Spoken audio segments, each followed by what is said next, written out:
नमस्कार, स्वागत है आपके साथ। मैं हूं उमाशंकर और आज हम बात करने वाले हैं 4 राज्यों के चुनावी नतीजे।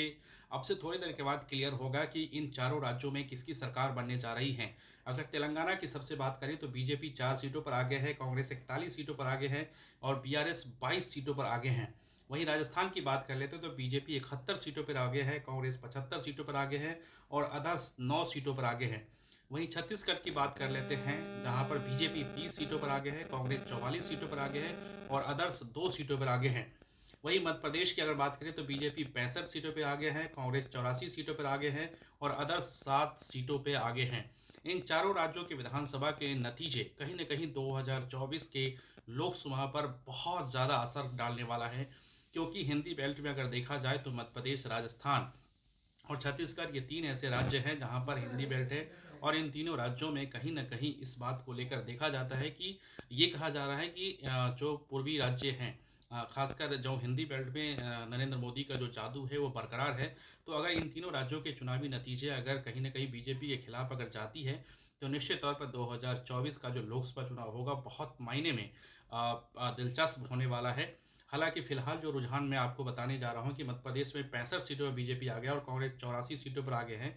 तो ये एग्जिट पोल में भी दिखाया जा रहा था कि मध्य प्रदेश में कहीं ना कहीं मध्य प्रदेश की जो सरकार है, शिवराज सिंह चौहान की, उनकी सत्ता जाने वाली है और कांग्रेस वहां पर हो जीत सकती है। हालांकि ये शुरुआती रुझान है, इसमें अभी दावा नहीं किया जा सकता है कि वहां पर उनकी सरकार रहेगी या नहीं रहेगी। छत्तीसगढ़ की बात कर लेते हैं। छत्तीसगढ़ में कांग्रेस 44 सीटों पर आगे है, बीजेपी 30 सीटों पर आगे और अदर्स 2 सीटों पर आगे है। छत्तीसगढ़ का अगर एग्जिट पोल अगर मैं आपकी बात आपको बताऊं तो एग्जिट पोल में ये खास तौर पर बताया जा रहा था कि छत्तीसगढ़ में दोबारा से कांग्रेस सरकार की वापसी होने जा रही है। और इस बात को लेकर भी कई एग्जिट पोल ने भी माना था कि वहां पर कांग्रेस पार्टी की सरकार बनेगी फिर से। और फिलहाल जो रुझान सामने आ रहे हैं उसमें भी इस बात को देखा जा सकता है। लेकिन फिर मैं आपको क्लियर करता हूं कि ये फाइनल रिजल्ट नहीं है, ये शुरुआती रुझान है। सीटों में तब्दील होने के बाद पता चलेगा कि किसको कितनी सीटें मिल रही हैं। वही तेलंगाना की बात करें तो तेलंगाना में 41 सीटों पर कांग्रेस आगे और 22 सीटों पर बीआरएस आगे हैं और 4 सीटों पर बीजेपी आगे हैं। तो तेलंगाना की अगर बात करें तो तेलंगाना का भी एग्जिट पोल जब आया था सामने तो उसमें इस बात को लेकर कहा गया था कि तेलंगाना में कांग्रेस पार्टी आराम से सरकार बनाने जा रही है। वहां पर बीआरएस की सरकार जो है वो उनकी सत्ता चली जाएगी और बीजेपी वहां पर बहुत ज़्यादा अच्छी स्थिति में नहीं है, क्योंकि उनके पास कैडर नहीं है। और खासकर ये देखा जाए, अभी 4 सीटों पर आगे हैं। अगर वहां पे 5 सीटें भी बीजेपी के खाते में आती है तो निश्चित तौर पर बीजेपी के लिए कामयाबी मानी जाएगी। वहीं अगर दूसरी बात राजस्थान की बात की तो राजस्थान में बीजेपी 71 सीटों पर आगे है, जबकि कांग्रेस 75 सीटों पर आगे है। तो राजस्थान में कांटे की टक्कर है। राजस्थान का चुनाव सबसे ज़्यादा इंटरेस्टिंग चुनाव है इस बार का, कि राजस्थान में किसकी सरकार बनेगी। क्या 5 सालों का जो रिवाज है वो बदल जाएगा या फिर से कांग्रेस पार्टी वहां पर सरकार बना लेगी।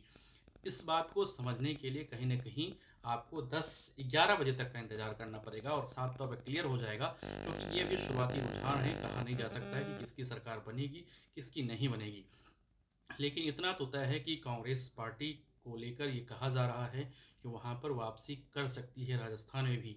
मैं फिर से क्लियर कर रहा हूं कि ये शुरुआती रुझान है, नतीजे अभी नहीं आए हैं, नतीजे आने में अभी समय है।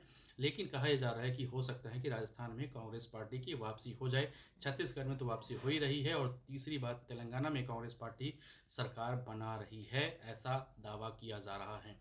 हालांकि बीजेपी के तमाम टॉप नेताओं की अगर बात करें तो ये कहते हैं कि राजस्थान में भी हम चुनाव जीत रहे हैं। बीजेपी के तमाम बड़े नेता कह रहे हैं राजस्थान में भी चुनाव जीत रहे हैं, मध्य प्रदेश में भी चुनाव जीत रहे हैं और छत्तीसगढ़ में भी चुनाव जीत रहे हैं। हालांकि नतीजे आने के बाद क्लियर होगा कि किसकी सरकार बनती है और किसकी बिगड़ती है। आज रविवार का दिन है, आज पूरे दिन चुनाव विश्लेषण के तौर पर तमाम तरह के जो खबरें आती रहेंगी, मैं आपको तमाम खबरें अपडेट करता रहूँगा। हमारे साथ बने रहिए, तब तक के लिए नमस्कार।